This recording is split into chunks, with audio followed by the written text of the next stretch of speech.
म्हणजेच मध्यमान.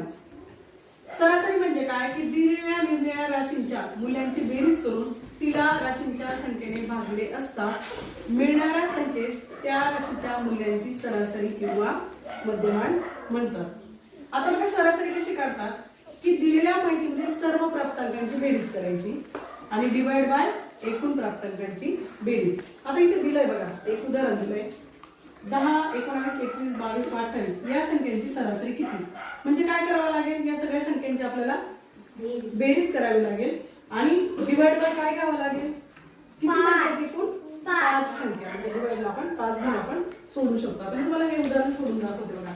पहिल्या 4 विषम संख्यांची सरासरी किती. आता पहिल्या 4 विषम संख्या कोणत्या कोणत्या सांगा बरं. 1, 3, 5 आणि यांची बेरीज करू आपण. किती झाली, 7, 5, 12 आणि 3, 15 आणि 16. मग आपण 16 डिवाइड बाय काय घ्यावं लागेल, एकूण किती नंबर आहे 4.